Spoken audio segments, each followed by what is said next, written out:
se lo mando.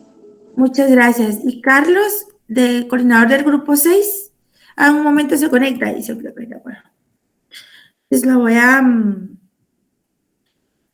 le voy a trasladar sus datos, Javier, para que pueda trabajar con el grupo 6, por favor. ¿Alguien más de acá que no tenga grupo todavía? ¿Todos tienen grupo?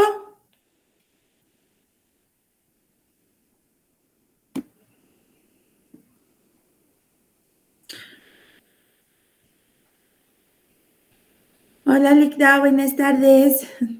Buenas tardes, ¿cómo están? Hola, Ligda, Gaby, ¿cómo les va? ¿Vine a tiempo? Sí, no, pues acá estábamos terminando todavía de ver, porque me estaba indicando Javier que no tenía grupo asignado, no sé qué pasó ahí con él, entonces, pero ya solucionamos ese inconveniente, eso era lo que estábamos resolviendo antes de dar inicio a la clase. Ah, bueno, perfecto.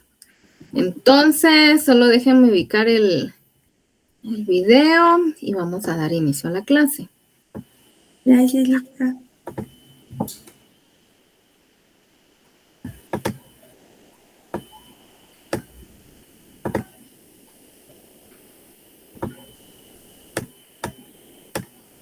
Bueno, entonces, muy buenas tardes a todos, qué gusto verlos nuevamente, jóvenes. Vamos a iniciar un nuevo tema. El tema del día de hoy es gestión del talento humano en un ambiente dinámico y competitivo. La esencia de este tema es concientizarnos en relación a en qué momento estamos hoy y apreciar el momento que la gestión del talento humano está viviendo el día de hoy. Pero para poder apreciar las cosas en el presente tenemos que tener un contexto, tenemos que tener un antecedente. Tenemos que saber cuáles fueron los inicios, cuál es el camino por el cual ha pasado y todos los sucesos que nos han traído a este momento. Y solo así podemos apreciar y valorar el momento en el que estamos viviendo. Así que para dar la clase, para entrar a este tema, es necesario que veamos algo de historia. Y para eso vamos a ver el siguiente video.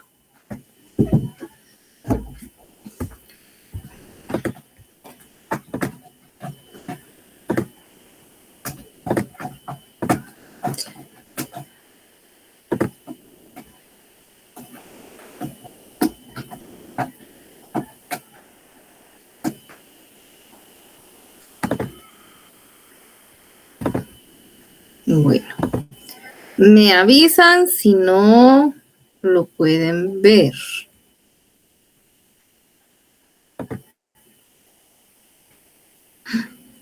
Lo perdí. Sí, se ve, Lick. Deme un segundito. Que se me perdió.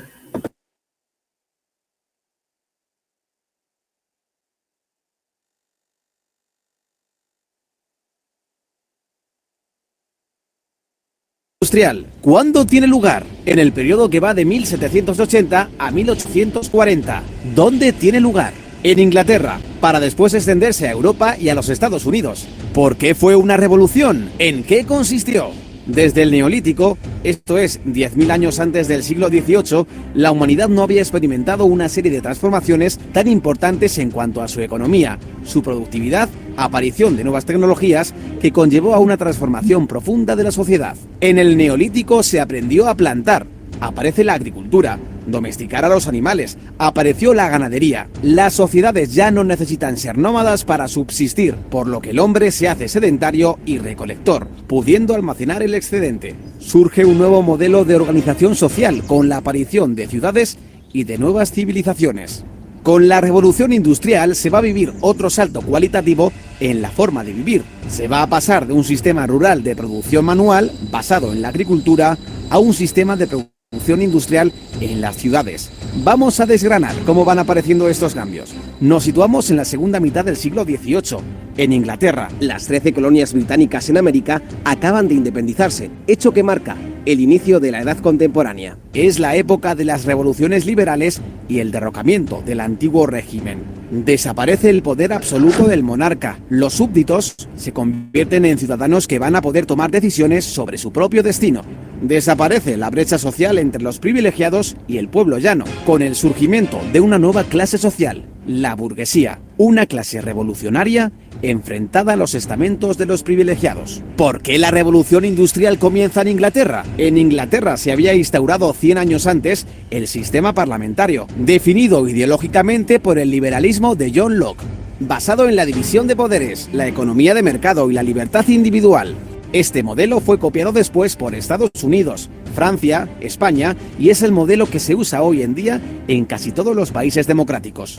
Este sistema presta un nivel de seguridad jurídica que proporcionaba suficientes garantías para el empresario privado. Ello sumado a una mentalidad protestante más abierta que en otros países del sur de Europa, un periodo de paz dentro de Gran Bretaña, un buen sistema bancario, cierto equilibrio monetario y la ausencia de inflación hacen que se den las condiciones para que aparezca el capitalismo y con ello la revolución de la industria. Inglaterra también tenía una posición geoestratégica privilegiada, poseía una gran flota naval que dominaba los mares, controlaba, entre otros, los territorios del subcontinente indio, fuente importante de materias primas para su industria, como el algodón que alimentaba la industria textil. El proletariado. Con el nacimiento de la burguesía nace también el proletariado, los trabajadores o clase obrera que carece de propiedades y medios de producción, por lo que, para subsistir, se ve obligada a arrendar sus fuerzas de trabajo a la burguesía propietaria de los medios de producción. Las condiciones laborales de los trabajadores eran todavía muy precarias, con largas jornadas de trabajo y malas condiciones sanitarias. Pese a esto, supusieron un gran avance respecto a épocas anteriores. Hubo un éxodo del campo a las ciudades. Las grandes ciudades mejoraron su alcantarillado y mejoraron las condiciones de salubridad. Se redujeron las epidemias y Edward Jenner descubrió la primera vacuna contra la viruela. Se redujo la mortalidad infantil. La consecuencia fue una gran explosión demográfica. En un siglo se triplicó la población del país. Aumentó la esperanza de vida de los 35 a los 50. El capitalismo trajo progreso y el salario medio en Inglaterra se duplicó. Los precios bajaron y mejoró sustancialmente la calidad de vida. Aunque el nivel de vida mejoró en el cómputo general, los grandes beneficiarios fueron los burgueses, que pasan de ser una clase social revolucionaria a una clase acomodada. La burguesía, cuya situación de privilegio social se basa fundamentalmente en la fortuna, desplaza definitivamente a la aristocracia terrateniente, cuyos privilegios estaban en su origen o en sus vínculos de sangre. Pero el nivel de vida de la clase obrera todavía tendría un amplio margen de mejora, y si no, que se lo digan a Karl Marx. ¿Cuál fue el principal avance tecnológico de la revolución industrial? La máquina de vapor fue un invento que perfeccionó el ingeniero escocés James Watt. La máquina de vapor consiste en un motor de combustión externa que transforma la energía térmica de una cantidad de agua en energía mecánica. Por la flecha roja a la izquierda entra el vapor de agua calentado por una caldera de carbón cerrada herméticamente. Se genera vapor de agua, lo cual produce la expansión del volumen de un cilindro empujando un pistón. Mediante un mecanismo de biela manivela, el movimiento lineal alternativo del pistón del cilindro se transforma en un movimiento de rotación que acciona una rueda. ¿Qué aplicaciones tuvo la máquina de vapor? La introducción de la máquina de vapor en las distintas industrias fue el paso definitivo en el éxito de la revolución industrial, pues su uso significó un aumento espectacular de la capacidad de producción. Al elevar la capacidad de producción, se disminuye el tiempo de fabricación de los productos, dando paso a la producción en serie. Se simplifican tareas complejas en varias operaciones simples que pueda realizar cualquier obrero sin necesidad de que sea mano de obra cualificada, y de este modo bajar costos en producción y elevar la cantidad de unidades producidas. Los modelos anteriores de máquinas de vapor a los de Watt se habían usado para el bombeo de agua. La máquina de Watt introducía el movimiento rotatorio, por lo que se pudo usar para suministrar energía motriz a otras máquinas, como un molino harinero, un martillo de forja, para elevar carretillas con mineral en las minas mediante raíles metálicos o para la floreciente industria textil del algodón. Pronto se realizaron los primeros experimentos para aplicar el vapor al transporte terrestre. George Stephenson, que comenzó experimentando con el transporte de grandes cargas en las minas de carbón, puso a punto su primera locomotora. La construcción del ferrocarril de Liverpool a Manchester en 1829 consolidó su fama para siempre. El ferrocarril permitía transportar materias pesadas a 40 kilómetros por hora, una velocidad antes impensable, acortando extraordinariamente el tiempo de los desplazamientos y permitiendo vertebrar el comercio interior, escasamente desarrollado hasta entonces. El volumen de los intercambios se multiplicó. También se aplicó el vapor en otro ámbito de la industria del transporte, la navegación fluvial y marítima, con la invención de los barcos de vapor. Otro avance digno de mención fue el alumbrado público de gas. Las ciudades se convirtieron en lugares más seguros para viajar. Al instalar lámparas de gas en las calles, se redujeron las tasas de delincuencia. Al final de la revolución industrial, las ciudades se habían transformado. La población de Inglaterra se había triplicado. Las ciudades de Birmingham y Manchester prosperaban como ciudades textiles. Ruedas mecánicas tejían su tela y sus chimeneas echaban humo sin parar. Aparecieron ferrocarriles, modificando y vertebrando el trazado de las ciudades. Y en los muelles, barcos de vapor. La vida cobró nueva animación. De una nación que labraba el campo, Inglaterra de pronto se había convertido en la primera nación industrial del mundo. Pero todo esto solo es el principio, pues a partir de 1850 entramos en la segunda fase de la revolución, conocida como la Segunda Revolución Industrial. ¿Quieres ser miembro del canal? Al lado del botón de suscripción hay un botón que pone unirse. Haciéndote miembro del canal obtendrás insignias y emojis personalizados. También garantizarás la viabilidad económica del canal. Haremos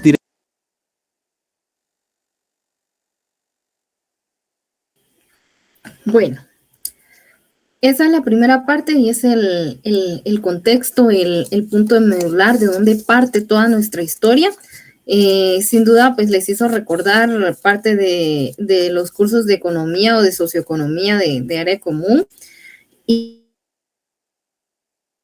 de dónde parten las cosas, el origen de las cosas, de los temas de las ciencias, porque nos ayuda a mantenernos en perspectiva y nos ayuda a mantener un objetivo claro. Bueno, ¿qué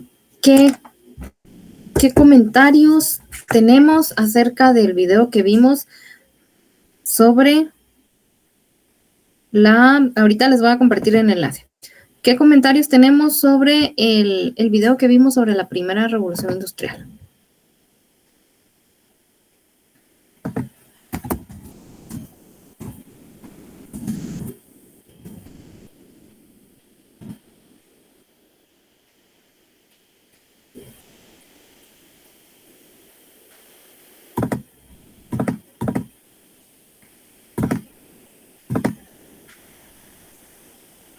¿Comentarios?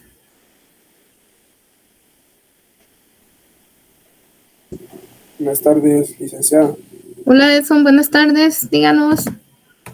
Respecto a lo que observamos en el video y lo que hemos estudiado, como dijo usted en el área común, pues es parte de la importancia que ha tenido la industrialización por medio de máquinas. Primero fueron a vapor, que fue la primera gran revolución industrial, y para convertirse a lo que tenemos hasta hoy en día, que básicamente ahora el vapor pues ya es algo obsoleto, más que en embarcaciones, pero ha sido un proceso en el cual pues todo se ha venido modificando para poder hacerlo más rápido y utilizar menos recursos humanos ahora. Ahora todo es más digital y mucho más automatizado también en las industrias para producir cualquier cosa. Muy bien, excelente, Edson, excelente.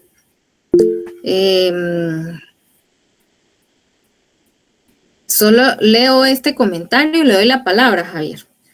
Pedro dice, interesante cómo fue evolucionando la tecnología que había en esa época y cómo se fueron generando más y mayores oportunidades. Muy bien, excelente. Se fueron generando más y mayores oportunidades. Ana Elizabeth dice, el nacimiento del proletariado es importante, es fundamental. Excelente. Javier, ¿le escuchamos? Gracias. La evolución, el tema de poder, una necesidad nos da la pauta y el ingenio para poder alcanzar y satisfacer las necesidades de las tres personas. De igual forma, como mencionaba el video, era una revolución al momento de inventarse el vapor, ya se hacían mucho más rápidos los productos. Eso hacía que los burgueses ganaran mucho más, ¿verdad? Y necesitaban esa mano de obra. Ahora, pues, tal vez se esté viendo algo parecido con todas las cuestiones del Internet, de la tecnología. Ahora es mucho más rápido, uno tiene el alcance de la mano de la información. Todo va hacia eso, ¿verdad? A que se evolucione otra vez la humanidad y que volvamos, y todo esto es por alcanzar algo mejor. Gracias.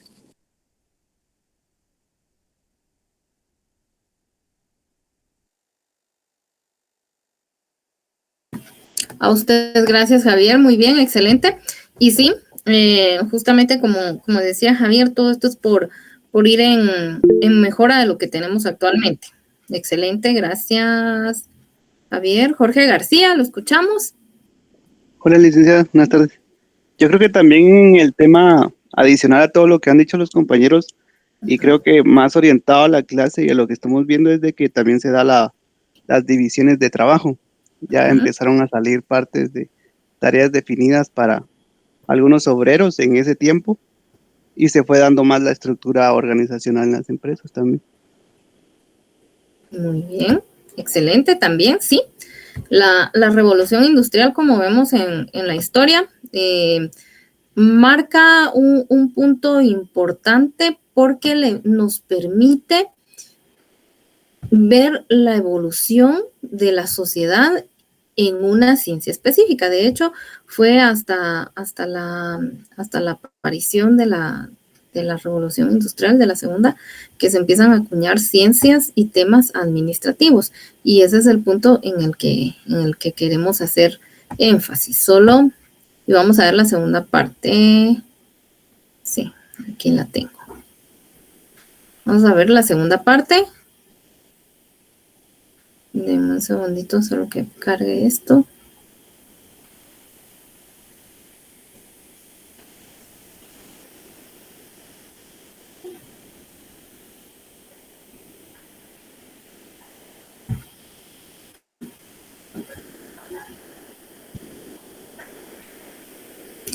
Y hacia la segunda parte, en lo que me quiero enfocar y a lo que quiero que ustedes le presten especial atención es a lo siguiente. En la primera revolución industrial vimos cómo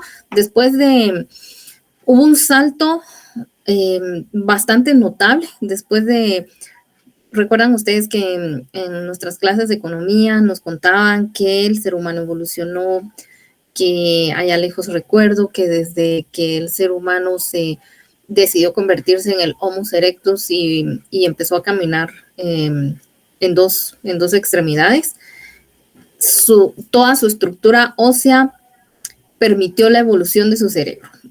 Otro de los aspectos que le permitió la evolución y convertirse en Homo sapiens fue el dominio del fuego. Eso le permitió cocinar sus alimentos, extraer más proteína de las carnes, y entonces nuestro cerebro aumentó a casi 6,000 centímetros cúbicos y listo para convertirse en el Homo sapiens.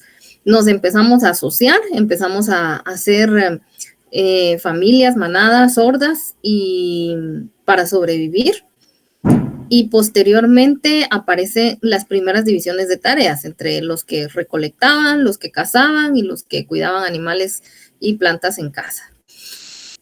Y de repente el ser humano descubrió que podía intercambiar, que si tenía un pequeño excedente podía intercambiar con otras tribus, y desde esa organización muy primitiva pasaron miles de años hasta que saltamos a la primera revolución industrial, en donde empezamos a ver los frutos de las diferentes ciencias. Bueno, eso provocó algo importante en la evolución social del ser humano, pero después viene la segunda revolución industrial y eso provoca algo importante, no solo en la evolución social, sino también en nuestra evolución tecnológica.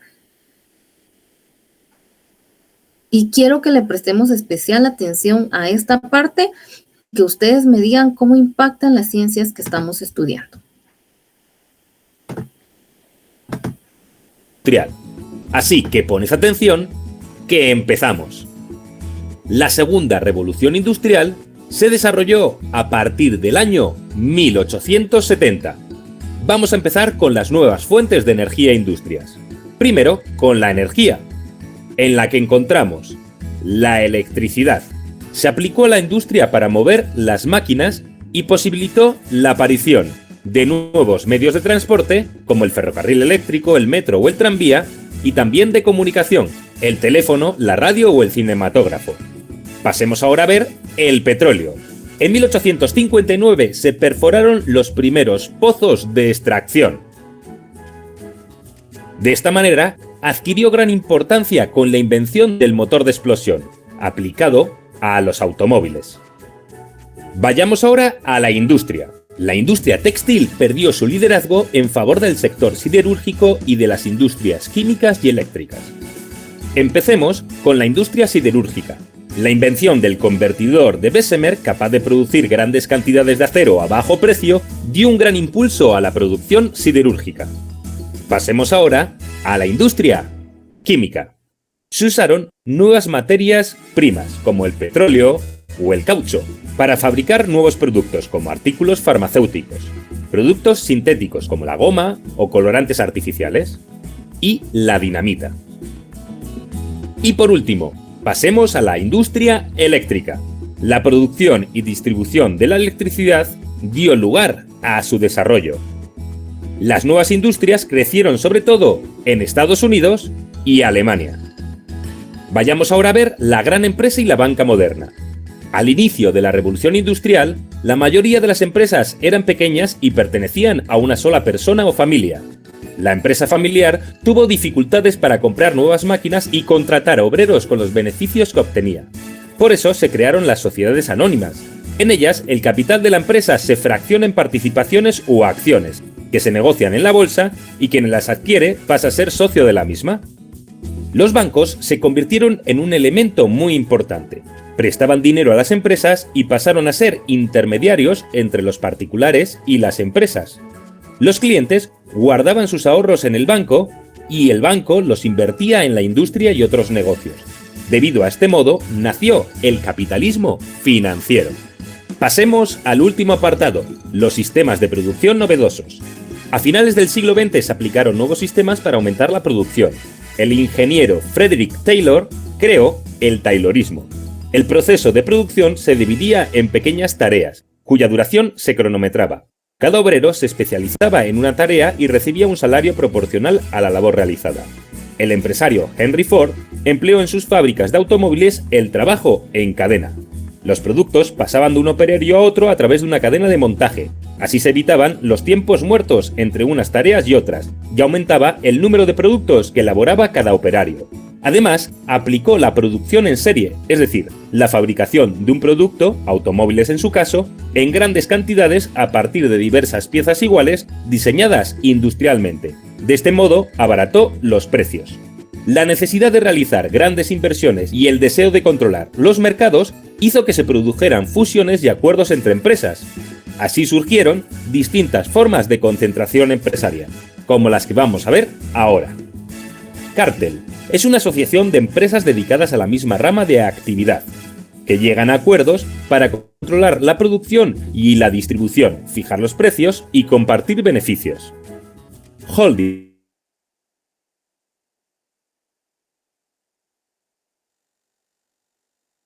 es un contract. Y por último, el trust es una agrupación voluntaria de diferentes empresas para cubrir todas las fases de la producción de un artículo, con el fin de dominar el mercado al eliminar la competencia. Espero que os haya gustado el tema de hoy.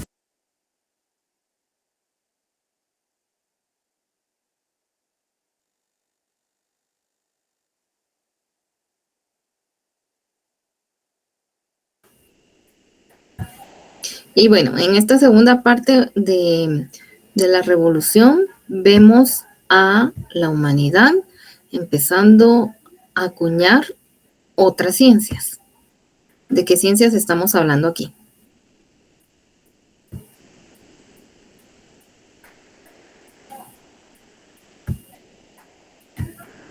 ¿De qué ciencias estamos hablando aquí para ustedes? según lo que se mencionó en el video.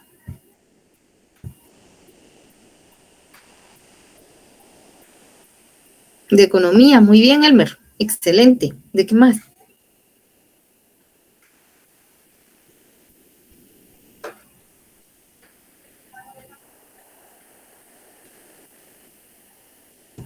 De química también. Puede ser, excelente. ¿De qué otra? Aparecen los primeros autores, los padres de la administración. Entonces, porque sí reconocieron a los padres de la administración, ¿verdad? Entonces, aparece el término o la ciencia administrativa acuñada justamente en esta época. Y con esta aparece también una parte de la ciencia administrativa que hoy conocemos como la gestión del talento humano. Y vamos a ver a continuación entonces de qué manera aparece, en qué momentos aparece, por qué aparece, y cómo ha evolucionado hasta el día en el que vivimos. Por eso el tema es gestión del talento humano en un ambiente dinámico y competitivo. El tema de gestión del talento humano ha sido de los que más ha variado. Ha tenido varias características a lo largo de la historia, diferentes características a lo largo de la historia, y ha sido uno de los que más ha variado sus principios, sus teorías, precisamente por la naturaleza de. Y vamos a ver el contenido de la clase de hoy. Vamos a ver los cambios y transformaciones del escenario mundial, las 3 etapas por las cuales han atravesado las organizaciones, los cambios y transformaciones en el área de recursos humanos y las 3 etapas de la gestión del talento humano, desde que nació hasta la fecha, cuál ha sido su evolución, cuáles son las principales preocupaciones de las organizaciones por el futuro, las funciones de ARH para la construcción de una organización competitiva, basadas en el talento humano, en el capital intelectual y en la cadena de valor. Bien, con ustedes ya vimos la historia. Ya sabemos que la historia es importante porque nos enseña hechos pasados que nos indican aquellos errores que se cometieron y nos garantiza que si tenemos bien aprendida la lección, no se van a cometer los mismos errores y no vamos a sufrir las mismas consecuencias. Nos brinda elementos para construir un futuro exitoso, evitando cometer los mismos errores que se cometieron en el pasado. ¿Hemos de cometer otros errores? Sí, podemos seguir cometiendo errores, pero diferentes a los que ya cometimos, porque de los que cometimos aprendimos y garantizamos que no los íbamos a volver a cometer. Los cambios y transformaciones del escenario mundial. En el siglo XX, el siglo XX trajo cambios y transformaciones en la estructura de las organizaciones y, por supuesto, en la administración y comportamiento. Se conoce como el siglo de las burocracias. Se conoce como el siglo de las burocracias porque empezó siendo un siglo de muchos cambios, pero esos cambios no fueron tan constantes y tan rápidos como hubiese querido la humanidad. El trabajo ha sido la constante de la humanidad y en relación al trabajo se han dado esos cambios y esas evoluciones que han impactado en todas las demás áreas en las que se envuelve el ser humano. Esta tabla que tenemos a continuación le evidencia cuáles son las 3 etapas por las cuales han atravesado las organizaciones a lo largo de los años, desde 1900 hasta el día de hoy. La tabla está compuesta de esta manera. Tiene 3 etapas. La etapa clásica y su periodo, que fue de 1900 a 1950. Fue una etapa bastante larga, llevó 50 años. Después aparece la etapa neoclásica, de nuevo, la nueva clásica. Aparece en 1950 y termina aproximadamente en 1990, cuando es desplazada por la tercera gran etapa, que es la era de la información o del conocimiento. Y es la que seguimos viviendo hasta la fecha de hoy. Desde 1990, hasta el día de hoy. ¿Cuáles han sido las características que han tenido las organizaciones y cómo han cambiado? Bueno, eso lo encontramos aquí. Estas son las características de las organizaciones y esta es la descripción de cómo fueron en cada una de estas importantes etapas. En la era clásica o en la etapa clásica, entre 1900 y 1950, las estructuras organizacionales eran funcional, burocrática, piramidal, rígida e inflexible. Eran estructuras bastante rígidas, imposible someterla a cambios inmediatos, ni siquiera a cambios a largo plazo. Era un trabajo bien extenuante hablar de administración del cambio. De hecho, en ese periodo, pues el cambio no estaba muy bien aceptado. En cuanto a la cultura organizacional, se estaba hablando de orientación al pasado siempre y valor de la experiencia. Aquí encontramos organizaciones que solían valorar demasiado a las personas que se mantenían en esa organización 15, 20, 30 años trabajando, esa fidelidad hacia las organizaciones, añorando tiempos pasados, que todo antes era mucho mejor, que el tren a vapor era mejor que el tren eléctrico y cosas similares. En cuanto al ambiente organizacional, el ambiente se percibía como estático, previsible y pocos cambios, nulos cambios. En esta etapa a las organizaciones y a las personas los cambios les causaba demasiada ansiedad, no estaban preparados para cambios abruptos y eso se ve reflejado en el tiempo que ha pasado. Esta etapa duró alrededor de 50 años y la siguiente duró 40 años. Estamos hablando de periodos exageradamente largos. Posteriormente apareció la visión de las personas, el modo de tratar a las personas, otra de las características, como factor de producción. A las personas se les trataba como factor de producción y aquí es un cambio aquí podemos ver un cambio bien importante. Entre 1900 y 1950, parte de la primera revolución y el inicio de la segunda revolución industrial, las personas no tuvieron protagonismo, las personas fueron factores de la máquina, fueron apéndices de las máquinas. Las contrataban para operar las máquinas que producían en masa, entonces lo importante eran las máquinas. La visión de las personas se centraba en como proveedoras de mano de obra. Las personas, lo único valioso que las personas tenían y podían aportar era su mano de obra. A nadie le importaba su creatividad o las ideas que pudiese aportar o generar cambios, sino a todos los empresarios les importaba únicamente la mano de obra, que hiciera funcionar una máquina. La denominación en cuanto a gestión del talento humano, aquí apareció por primera vez el término de relaciones industriales. Eso es lo equivalente a recursos humanos o lo equivalente a gestión del talento humano. Fue la primera versión de este tema que se dio en la historia, relaciones industriales. Ni siquiera mencionaban a los seres humanos en algún punto, sino eran industriales. Cualquier relación que pudiese tener con una persona por un contrato, por una indemnización, por cualquier cosa, era una relación industrial. En 1950 aparece la época o la etapa neoclásica. Esta se caracterizó porque la estructura empezó a evidenciarse a través de la departamentalización por productos, servicios o unidades de negocios. ¿Recuerdan ustedes la departamentalización? Cuando tengo una estructura dividida, no según las funciones, sino según específicamente el tipo de producto que vende. Así que este fue el gran aporte y el gran salto que tuvo de la época clásica a la neoclásica en cuanto a estructura organizacional. En cuanto a cultura organizacional, vemos una cultura orientada siempre a lo presente y a lo actual. Ya no queríamos ver hacia el pasado y ver del pasado, sino enfocarnos en qué tiene la organización hoy. En cuanto al ambiente organizacional, se intensifican los cambios.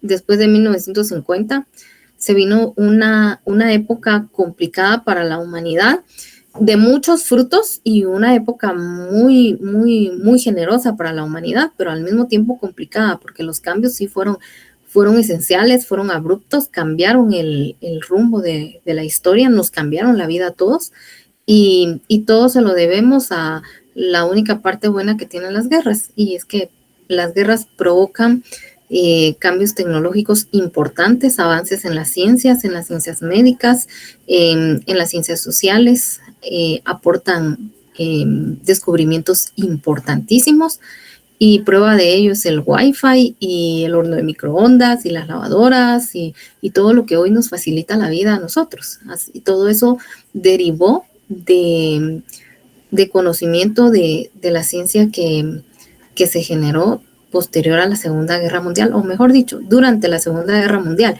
y que fue socializada con la población civil después de la Segunda Guerra Mundial. Fue preparada para un contexto civil. Así que esos cambios se dieron después de la Segunda Guerra Mundial y estamos hablando de 1950 en adelante. La humanidad en ese entonces se vio enfrentada a una serie de cambios que pudieron haber causado shocks en la vida o les pudieron haber causado cierta disonancia cognitiva.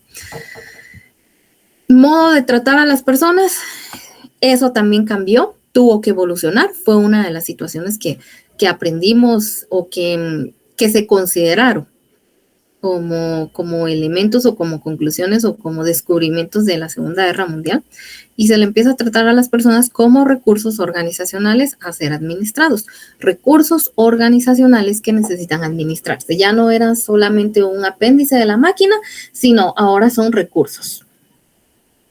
La visión de las personas, ¿cómo se les veía? Como recursos de la organización. Y aquí nace la administración de recursos humanos, que es la que popularmente nosotros conocemos. Administración de recursos humanos. Nace por primera vez a partir de 1950 hasta 1990. En 1990 entramos a una nueva era. Y esa nueva era es llamada la era del conocimiento o de la información. Se supone que ya llevamos más de 30 años en esa era. Es posible que en 10 años algún sociólogo venga y nos diga que esa era terminó hace 15 años y que en el 2023 ya estábamos viviendo X era. Pero hasta hoy estamos todavía en la era del conocimiento y de la información. ¿Por qué creen que fue llamada la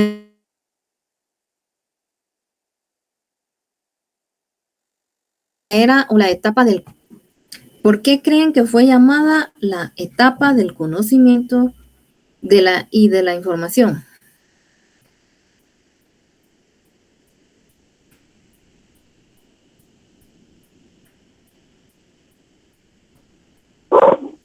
Es donde aparece la tecnología, como hablando como los teléfonos, quizá. Muy bien. Así es, Elmer. En esta etapa aparece por primera vez los dispositivos de comunicación y potencializan precisamente el transmitir información.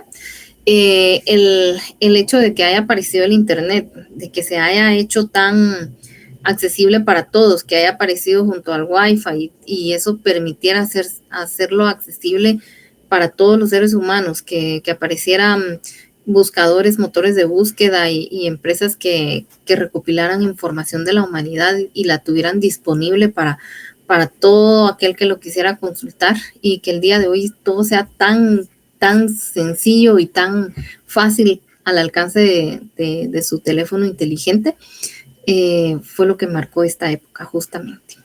Tenemos acceso a la información de todo tipo. Hoy nadie puede alegar que no lo sabía. La información está para quien la quiera, para quien la pueda utilizar. Permítame.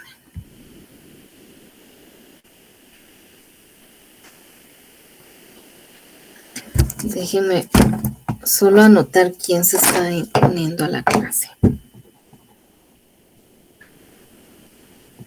Bueno, entonces, de esa cuenta aparece la era de la información o del conocimiento en 1990. Estamos hablando de una era donde la tecnología empieza a tomar auge y a tomar las riendas de la historia de la humanidad, de la industria y de las ciencias administrativas. La estructura organizacional se empieza a convertir en una estructura fluida, flexible, descentralizada y con equipos multifuncionales. Empiezan a aparecer estructuras diferentes. Que cuando digo diferentes me refiero a ya no piramidales y rígidas, sino de estructura como circulares o matriciales, en donde se evidencia la conformación de equipos multidisciplinarios y el control de mando está a doble entrada. Es decir, cuando se producen dos líderes de equipo de proyectos. En cuanto a la cultura organizacional, esta cultura se orienta hacia el futuro, se fija sus esfuerzos y su énfasis en el cambio e innovación y valora la creatividad y el conocimiento de sus colaboradores. Y los invita a que ellos participen de la innovación de las organizaciones. En el ambiente organizacional se presenta un ambiente cambiante, imprevisible y turbulento. Modo de tratar a las personas,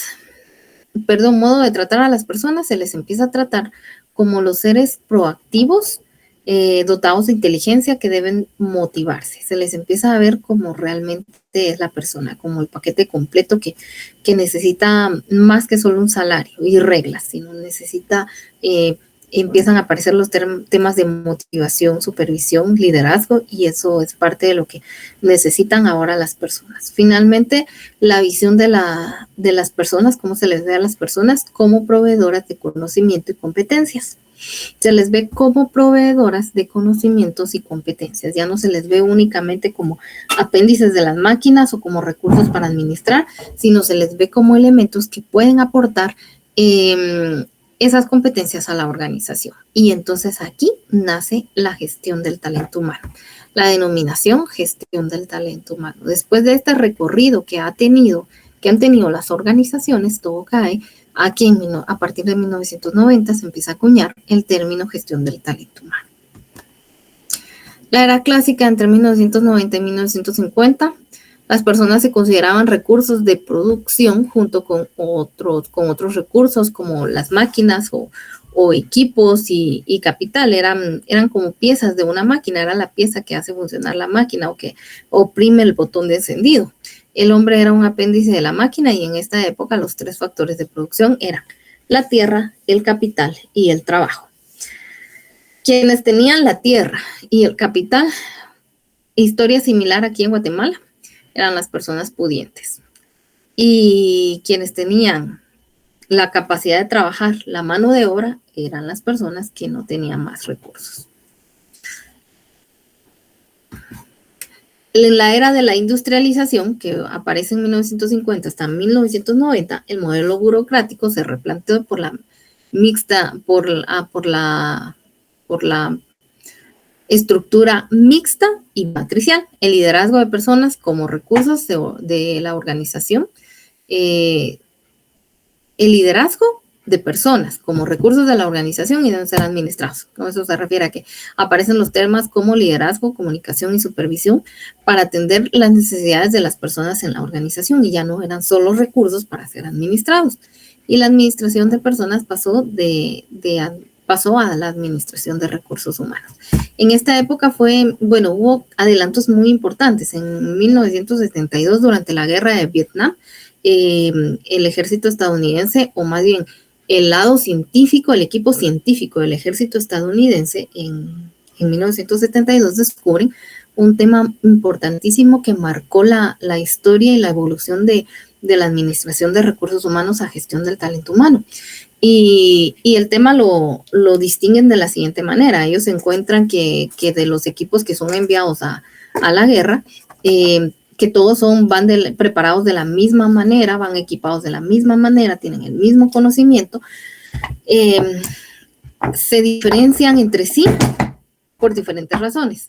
Hay equipos que se diferencian porque avanzan más rápido, porque se mantienen juntos, se mantienen vivos. Eso es un factor de éxito para los equipos según el análisis del ejército estadounidense, y empiezan a investigar si a todos los equipos se les ha dado la misma oportunidad, por qué razón algunos equipos son más eficientes que otros. Bueno,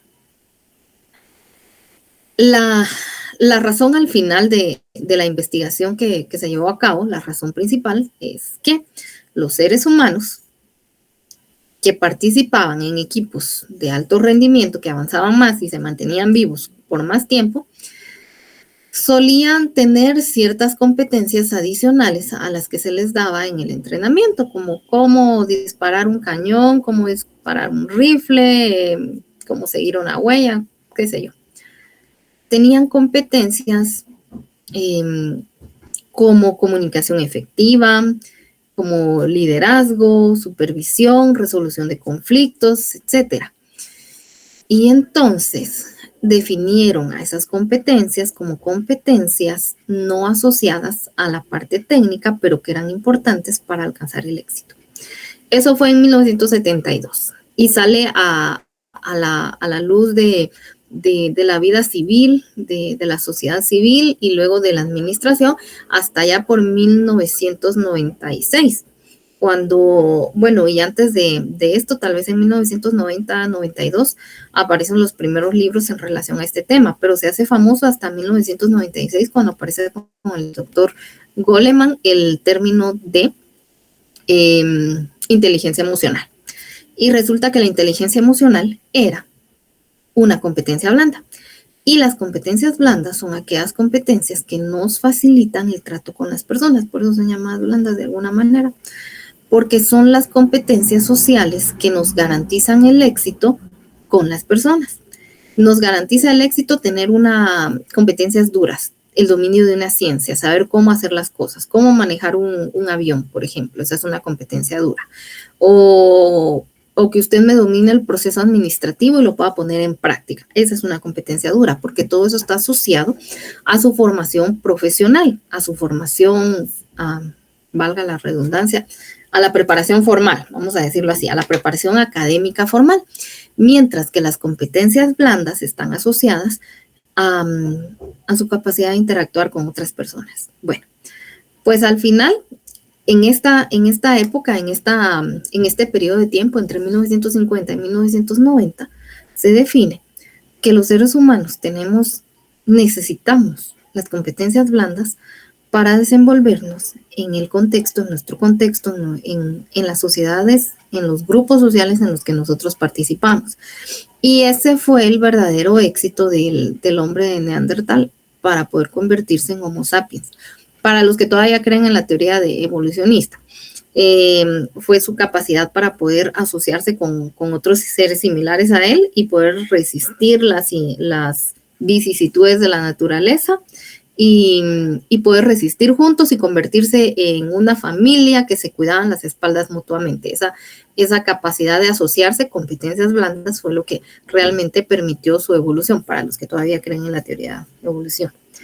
Entonces, eso fue uno de los temas o uno de los puntos importantes, descubrimientos e implementación que se hizo en este rango de tiempo entre 1950 y 1990, que posteriormente le da pie y empuja a la administración de recursos humanos a la gestión del talento humano, porque entonces nos damos cuenta que efectivamente las personas pues no solo necesitan un espacio para trabajar tranquilas y sus recursos y obviamente sus salarios, sino que tal vez las personas necesitan algo adicional, necesitan ser motivadas o empujarlas a la motivación, necesitan que se les muestre un liderazgo acorde a su personalidad, necesitan que se les dé un acompañamiento, supervisión de acuerdo al tipo de trabajo que realizan, las personas necesitan sentir que nos interesamos por ellas.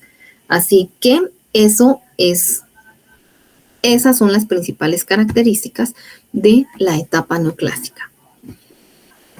Y luego, al hablar de la era del conocimiento, a partir de 1990, las estructuras cambian totalmente, descentralizándose, el liderazgo de las personas como recursos de la organización y deben ser tratadas como seres para ser gestionados y con talento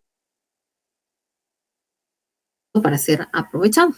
Personas pasó de la ARH a la gestión del talento humano o AGTH.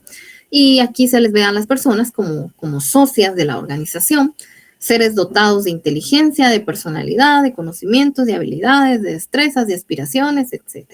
Empezamos a ver todo el potencial que el ser humano puede tener hacia nuestras organizaciones para hacerlas crecer. Posteriormente, o entre una y otra, se dan también paralelamente los cambios y la transformación del área de recursos humanos. Los cambios que vimos antes, la era clásica, la neoclásica y la de la información o del conocimiento, a nivel general la vimos cómo impactó en las organizaciones. Ahora vemos cómo impactó en el área específicamente de recursos humanos, o en el área de GTH.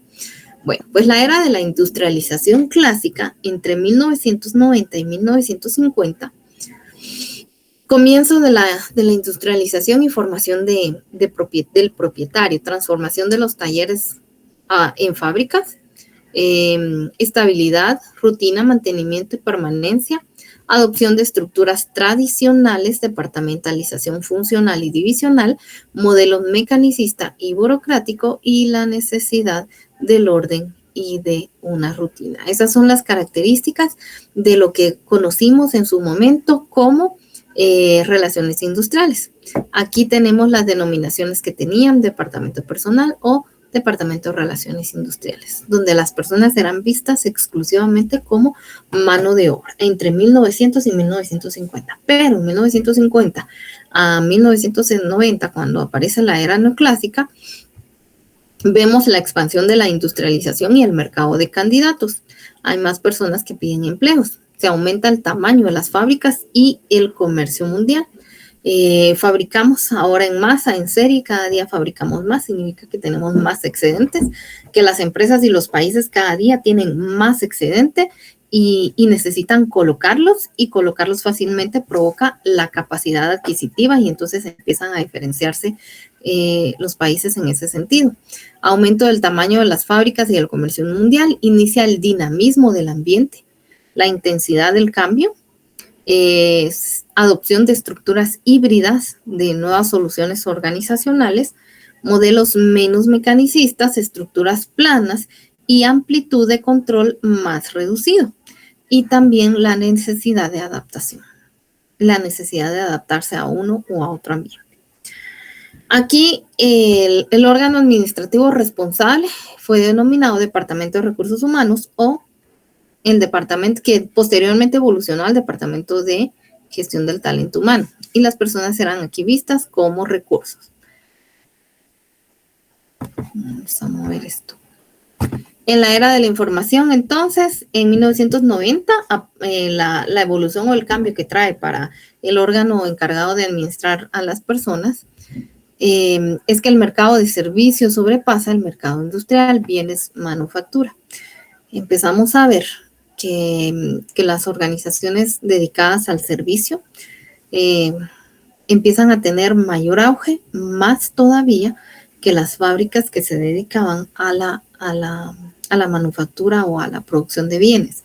¿Qué significa eso? Significa probablemente que empezamos a requerir ya no solo mano de obra, sino empezamos a darle mayor énfasis a la capacidad creativa del ser humano para atender servicios, para prestar servicios, para poder vender, para poder convencer a alguien, para poder solucionarle un problema. La adopción de unidades de negocios para sustituir las grandes organizaciones. El dinamismo, la turbulencia y los cambios extremos. La adopción de estructuras orgánicas. Orgánicas, recuerdan que es una estructura cambiante, una estructura flexible. Modelos orgánicos, ágiles, flexibles y variables, y empezó a verse una constante necesidad de cambio. Una constante necesidad de cambio porque empezamos a notar entonces que el mundo estaba cambiando, que las ciencias estaban cambiando y el mercado laboral empezó a cambiar. Aparece aquí el Departamento de Gestión del Talento Humano, convertido en gestión de talento humano, equipos de gestión de talento humano. La idea de esta última forma de representarse es que las jerarquías vayan perdiendo peso, vayan perdiendo importancia, y que se le dé mayor énfasis a una administración de equipos. Aquí finalmente se les empieza a ver a las personas como socias de la organización, y espero yo que se les empiece a tratar de la misma manera.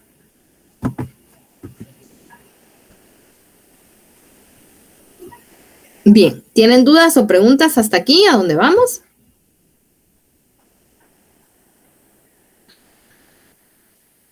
¿No? ¿Todo sencillo? Ok. Bueno, las 3 etapas de la gestión del talento humano, pues ustedes ya las vieron: relaciones industriales, administración de recursos humanos y gestión del talento humano. Aquí aparecen sus características. La forma de trabajo en las relaciones industriales, centralización. En la administración de recursos humanos, responsabilidad de línea y función de staff. Y en la gestión del talento humano, descentralización de los gerentes y sus equipos de trabajo. El nivel de actuación en las relaciones industriales será burocratizada y operacional rutina. En administración de recursos humanos, departamentalización y táctica. Y en la gestión del talento humano, focalización global y estratégica siempre en el negocio. Y así mantiene las características de cada uno. La idea es ver la evolución de cada etapa, cómo ha impactado en la humanidad y cómo ha ayudado también esa evolución en la humanidad.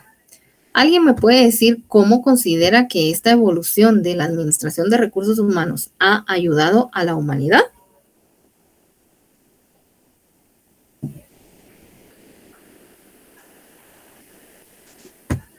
¿Cómo la... Creo que... Perdón.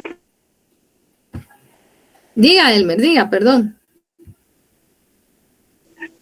Sí, yo creo que ahora como ya las empresas cómo ven al empleado que tiene derechos y tiene necesidades tanto personales como en la familia, ahora se le apoya bastante y se le da ciertos beneficios, permisos, cosas que antes no se tenían. Ahora pues eso ayuda bastante también, ¿verdad?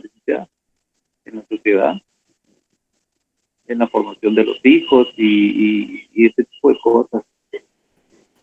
Solamente Muy bien, excelente, Elmer. Sí, efectivamente, a lo que dice Elmer, las organizaciones empiezan a interesarse más por las personas. Pedro Guerra dice, se preocupan más por los derechos de los empleados. Excelente, muy bien, sí. También hay una historia en donde aparecen por primera vez los derechos que se pelearon, los derechos laborales, el derecho a trabajar solo 8 horas, pues fue una lucha que cobró vidas y fue algo importante, fue una ganancia importante en la historia de la gestión del talento humano.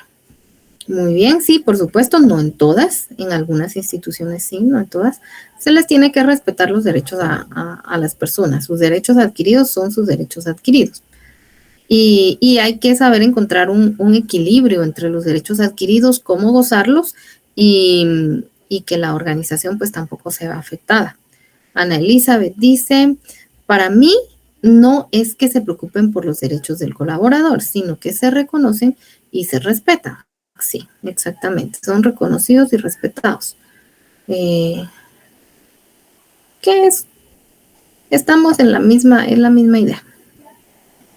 No, esas palabras no son para entrar en controversia. Estamos en la misma idea de que las personas tienen sus derechos, se les reconoce, se les respeta y que se tiene que encontrar un equilibrio entre los derechos que las personas tienen, que los puedan gozar y que la organización tampoco se vea del todo afectada, que tampoco existan abusos de otra índole. Javier dice, cuando el colaborador se siente feliz en su entorno laboral, es más productivo y eso es en lo que ha ayudado en la humanidad. Los derechos del colaborador son respetados. Sí, muy bien, excelente. Excelente, pues como dijo, ¿quién fue el que dijo esto? Se me olvidó. Pedro, como dijo Pedro, pues no en todas las instituciones. La idea es que sí se respete. Muy bien, excelente. Bueno, pasamos a la siguiente entonces. Los cambios y transformaciones del escenario mundial, ¿cómo han impactado en la estructura? Las estructuras anteriores responden a un modelo mecánico. Las estructuras nuevas a un modelo orgánico. En las estructuras de un modelo mecánico vemos una alta centralización de decisiones aquí en el órgano superior, jerarquía de autoridad y cadena de mando. Cadena de mando significa estas líneas de autoridad y responsabilidad que no tienen flechas, pero que ustedes saben que implica la autoridad ejercida hacia abajo y la responsabilidad ejercida hacia arriba. La división del trabajo y la especialización del mismo. Cada órgano administrativo se especializa en una función particular. La división de departamentos según lo que le convenga a la organización. Eso de división de departamentos significa departamentalización según lo que le convenga, si por áreas, si por productos, si por clientes, qué sé yo. La gran formalización en las comunicaciones, porque los sistemas de comunicación nos han permitido mantener sistemas o mantener vías de comunicación formales. Con esto no me refiero a que si yo le quiero pedir algo a alguien, le tengo que mandar un oficio y ahí está, sino puede ser por un WhatsApp, pero la formalidad de ese sistema le da a la organización la capacidad de poder guardar memorias, bitácoras, de tener otra vía de comunicación y no solo a través de un correo electrónico, sino le da otras opciones. Y finalmente el formato piramidal. Las decisiones hasta arriba se toman hasta arriba y luego caen y la estructura se hace más ancha en la parte última. Mientras que cuando hablamos de un modelo orgánico, estamos hablando de un modelo donde encontramos la descentralización de las decisiones, la nivelación del poder entre los participantes, el poder se distribuye, la interacción y coordinación, equipos multifuncionales de trabajo, poca formalización en las comunicaciones y formato circular. Bueno, de esto voy a decir, lo único que voy a decir acerca de este modelo circular es que funciona, es efectivo, altamente efectivo, sin embargo, funciona perfectamente para equipos de trabajo maduros, equipos de trabajo de alto rendimiento. Esto no funciona para grupos que se están recién formando o personas que están llegando a aprender.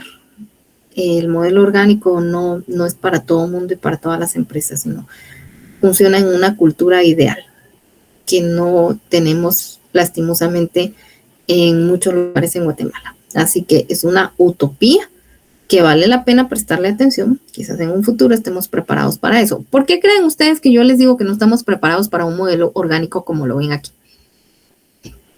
¿O piensan que sí, todos estamos preparados para eso? ¿Ustedes qué dicen?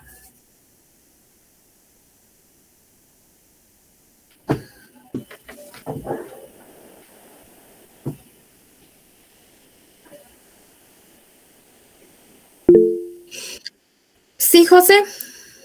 ¿Qué tal? Buenas noches, licenciada. No, prácticamente no, porque muchos, al menos la élite guatemalteca y muchas empresas, ¿verdad? Con lo de los sindicatos han tenido bastante problema, o sea, los tratan de reprimir y cosas similar.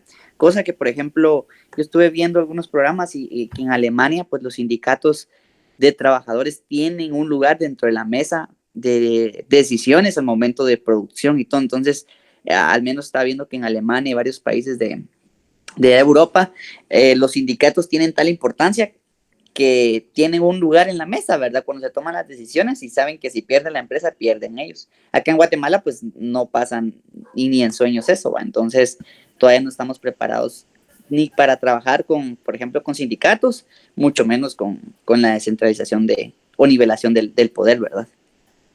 Pero ¿por qué no? ¿Por qué no funcionaría? Ese es mi punto. Sí, ya quedó claro que en muchas organizaciones eso no funcionaría. Pero algo en particular, ¿por qué no funcionaría? No funcionaría porque los seres humanos nos aprovechamos del poder que nos dan. Es una tendencia generalizada. Y en países de tercer mundo, eso está mucho más evidente. Solo por darles un ejemplo, si en muchos lugares, en algunos lugares, si no está el jefe, si no está el capataz, ese día no se rinde igual. Y eso es una mala práctica que debería erradicarse en todos los lugares. Y no se da de la forma ideal porque así nos educan, porque nos educan para tener excesivo control. Y si no tenemos ese excesivo control, entonces no rendimos de la misma manera. Por un lado. Por otro lado, el ser humano, como les decía hace un momento, es corruptible y entonces entre más poder tiene el ser humano, más tendiente a la corrupción se da. Así que las personas tendrían que tener un alto sentido de la ética, un alto sentido de la responsabilidad, de la disciplina, del deber ser, y es algo que no tenemos. Y si usted se evalúa, uno a uno se evalúan, y yo puedo empezar a preguntar sobre las cosas que deberían suceder y cómo deberían suceder, solo aquí estando en clases, solo cuando yo me pongo a preguntar quiénes están realmente en la clase, ahí me doy cuenta que no todos están realmente en la clase. Algunos están en la clase y otros están viendo tele, solo atentos al momento en el que concluyamos la clase. Ahí hablando de eso, Ligda Gaby, si quiere puede abrir el formulario de la asistencia. Y entonces esas son precisamente las cosas, las conductas que me hacen pensar en que en Guatemala no estamos preparados para un modelo orgánico. En algunas organizaciones puede funcionar, pero con equipos de alto rendimiento, equipos o grupos que se están recién formando, va a ser un desastre totalmente. Javier dice, en la empresa donde laboran anterior, me imagino que es donde labora usted anterior, donde laboró, se realizó algo parecido y le llamábamos virtual, y era básicamente que se rompía la burocracia, el papeleo y los procesos eran más rápidos, pero luego cada uno se independizó y la empresa ya no siguió. Hoy en día es como el trabajo híbrido, pero hace falta ajustar procesos. Sí, muy bien, excelente. También ese tema, el del trabajo híbrido, en algunas organizaciones está funcionando re bien porque la gente tiene un alto sentido de la ética para funcionar. Y otras organizaciones decidieron mejor no tomarlo, precisamente porque considero que no contaban con ese alto sentido de la ética de sus personas. Así que los cambios empiezan por mí, los cambios empiezan adentro, y para hacer que este tipo de utopías funcionen, tengo que empezar yo. Bueno, en esta siguiente parte, entonces, jóvenes, vamos a hacer una dinámica, y los que están presentes, por favor, participen. La máquina del tiempo se llama, y consiste en una situación bien sencilla. Según lo que ya vimos y lo que ustedes ya recordaron y su imaginación voló, vamos a elegir un acontecimiento de la historia en el que le hubiera gustado vivir y por qué. No necesariamente me tiene que decir, no crea usted que yo quiero que usted me responda, a mí me hubiera gustado vivir en la época de Henry Ford para preguntarle cómo él estableció sus teorías administrativas. No es necesario. Usted dése permiso de ir a donde su imaginación lo lleve. Si usted me dice que le hubiese gustado vivir en la Tierra Media y conocer a Frodo Bolsón, perfecto, solo dígame por qué. ¿De acuerdo? Bueno, para los que están presentes entonces, la pregunta es, ¿en qué acontecimiento de la historia le hubiese gustado vivir y por qué?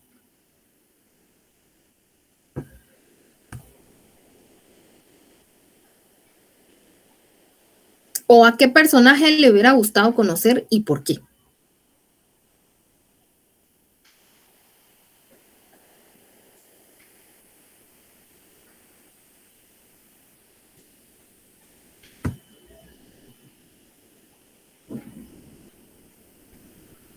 Cualquiera, ¿verdad, Lick?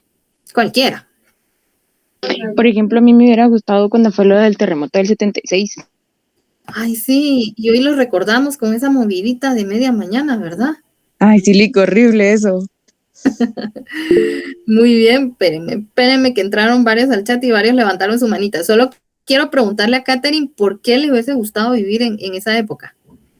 La verdad, Lick, es que mis padres vivieron ese terremoto y me cuentan sucesos, ¿verdad? Entonces, no sé, es algo que siempre he tenido del querer vivir, pero a la vez no. Es curiosidad de qué cosas pudieron haber pasado en ese momento. Muy bien, excelente, gracias, Katherine, excelente. Helen dice, ¿se puede tomar la burguesía? Sí, claro, solo ¿por qué? Acompañada de un por qué. Y en lo que Helen prepara su pregunta, alguien me levantó la mano. Fernando. Lo escuchamos. Sí. ¿Me escucha? Ok. A mí me gustaría ir el 20 de julio de 1969, el día que se mandó el primer hombre a la luna, para ver si realmente fue que la pisamos o no. ¿Para ver si realmente qué cosa? para ver si realmente pisó la luna o no. Oh. Muy bien, excelente. Dato curioso, dicen que la NASA es una de las principales inversionistas en los estudios Universal, los de la teoría detractora de que si la Tierra llegó a la Luna, dicen que es porque ese es su principal negocio. Aunque yo sí pienso que pisaron la Luna, yo eso no lo veo tan imposible, no lo veo tan imposible, pero me parece excelente. Perdón, Fernando, ¿no le escuché lo último? Mi duda es por qué no han vuelto a mandar más gente allá. Pues eso es lo que nos han contado ustedes, pero acuérdense que hemos tenido genios en la historia que nos han dejado indicios para una ciencia que aún no explotamos, y eso es lo que nos han contado. Entonces, la humanidad no es tanto que esté sentada en una esquina chupándose el dedo, sino siento que sí se ha explotado la ciencia y a nosotros nos cuentan una pequeña parte. No sé si es porque el conocimiento es poder o por evitar confrontación o ataques de pánico en masa, pero creo que no, bueno, valdría la pena estudiar a detalle la información que tenemos. Pero me parece una excelente fecha. Gracias, Fernando. A ver, ¿qué escribieron? ¿Alguien más levantó la mano?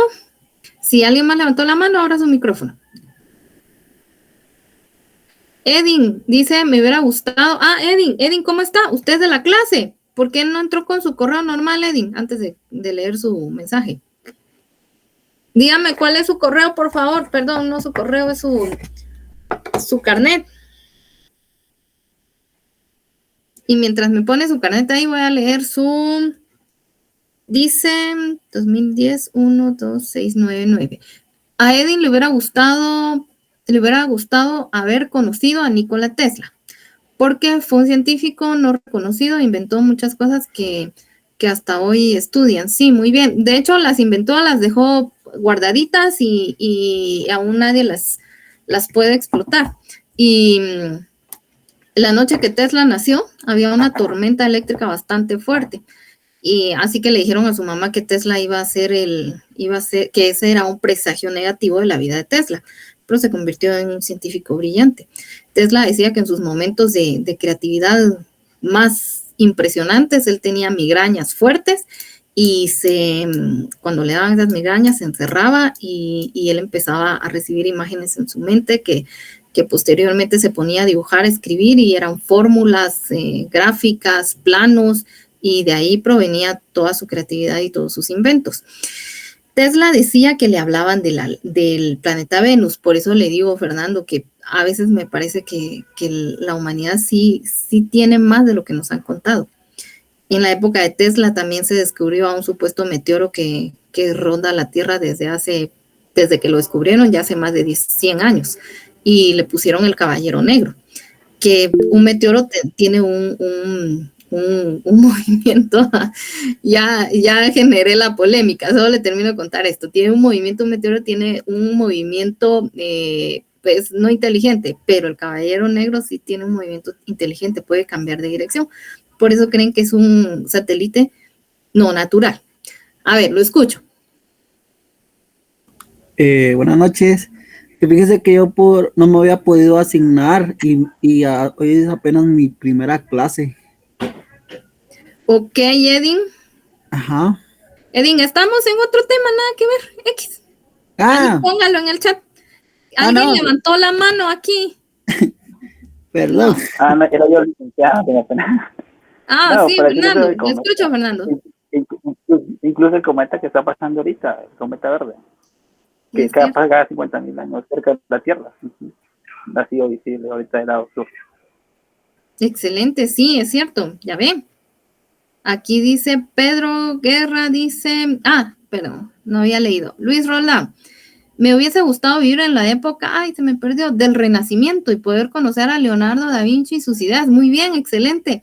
Leonardo da Vinci era otro genio, el genio renacentista, era filósofo, escritor, pintor, compositor y hasta alquimista. Sí, sería genial tomarse un cafecito con él.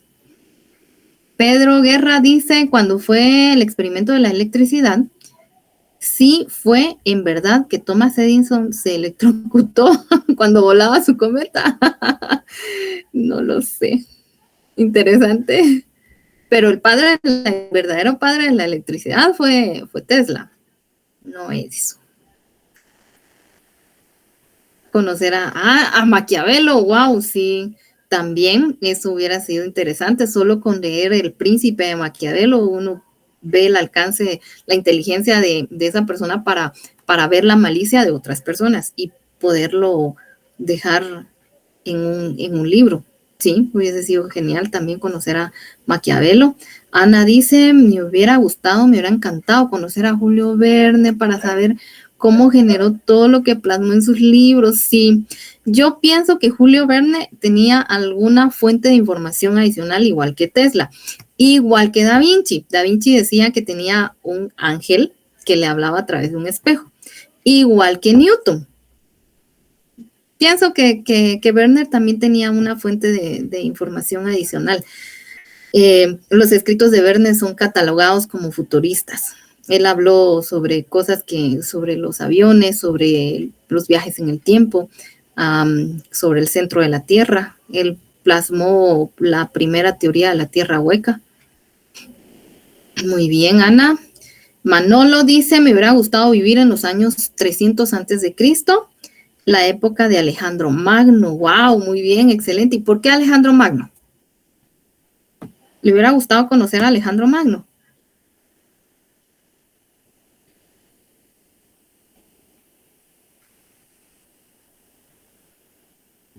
Fue interesante. Y Alejandro Magno fue un estratega interesante. Hubo un batallón en la época justamente, un batallón impresionante en la guerra, al cual le llamaban el Sagrado Batallón de Tebas. Si puede, investígalo, son como 2 minutos en YouTube.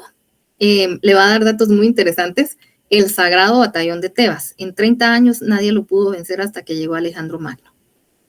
Javier dice, yo estoy feliz en la época en la que nací porque no me veo sin todas las comodidades de hoy. Por eso hay que darle crédito a todos estos científicos de los que están hablando. Sí, muy bien, excelente, así es, todos hicieron un aporte importante. Alexander, me gustaría conocer igual a Tesla, ver por primera vez la energía eléctrica con su proyecto de transmitir energía alterna sin cables. Hubiese sido impresionante haber presenciado su gran experimento de energía eléctrica que iluminó el cielo de Chicago una noche, ¿verdad? Jorge García, me hubiera gustado conocer a los mayas y entender cómo tenían sus conocimientos. Aliens, Jorge, eran aliens. Y eran los extraterrestres que venían por ellos. Sí, muy bien. Mire, no es por seguir la historia, pero los datos que arroja, ¿cómo se llama esta serie? Alienígenas Ancestrales, son bien interesantes. He tenido la oportunidad de ir a ver algunas ciudades de las que habló Giorgio Tsoukalos y sí, hay situaciones en las que uno dice, no, esto no pudo haber venido. Y si uno revisa la historia de cómo fue la venida de sus dioses, de dónde se instalaron, qué fue lo que les enseñaron en el norte, en el sur, en el centro, es básicamente lo mismo, eran los mismos que andaban en todos lados, porque tenían cómo viajar rápido. Estudiar Edson, dicen la San Carlos, cuando estudiaba Miguel Ángel Asturias. Sí, qué eminencia. Qué eminencia. A ver, poder tomarse un cafecito con Miguel Ángel Asturias también, excelente. Manolo, porque fue un gran estratega militar. Estamos hablando de Alejandro Magno, ¿verdad, Manolo? Y Fernando dice, es curioso que esos genios tuvieron ayuda de alguna fuerza o figura. Sí, ¿verdad? O estaban locos, o estaban endemoniados, o eran aliens, pero tuvieron alguien los apadrinó. Si tuvieran la máquina del tiempo, me hubiera gustado conocer a Jacobo Arbenz. Sí, interesante. Pues, cosas importantes hizo por Guatemala. Gracias, Lick, lo voy a tomar en cuenta. Ok. Marie Curie, me hubiera gustado tener una plática, me imagino, con ella. Sí. Ay, Dios, por ser una persona, una pionera en la radioactividad es mejor de lejitos. Sí, esa historia es bien interesante, ¿verdad, Sandy? Sí, definitivamente que sí, ella y su pareja. Los hombres grises, ellos siguen aquí, siguen entre nosotros, bien locos. Bueno, ya, entonces, ya divagamos un ratito. Qué bueno que se han dado la oportunidad de buscar otros, el alien negro en la zona 1, otros personajes que buscar. Y si se dan cuenta, hay mucho que decir en muchas áreas de la historia de la humanidad. Algo que creo que Javier lo dijo y lo dijo para todos y por todos, que gracias a todo lo que haya sido en el pasado, bueno o malo, los personajes que aquí se mencionaron, han aportado algo a que nuestra vida sea mejor. Han aportado algo a la ciencia, a la evolución social, técnica, económica, política, etcétera, incluso a la evolución bélica, a la industria bélica. Han aportado algo que ha provocado que nuestras vidas de alguna manera sean mejor a través de las ciencias que tocan nuestras vidas. Así que es importante darles ese reconocimiento a cada uno. Bueno, jóvenes, y como ya son las 7 en punto, un gusto poder conocerlos el día de hoy. Edin, escríbame, busque mi correo en algún lado y escríbame y mándeme sus datos. Así que, jóvenes, que tengan una muy feliz noche. Nos vemos mañana no tenemos clases, nos vemos el día martes, ¿de acuerdo? Que tengan feliz noche, no se les olviden las tareas, avancen con sus tareas y que descansen. Feliz noche.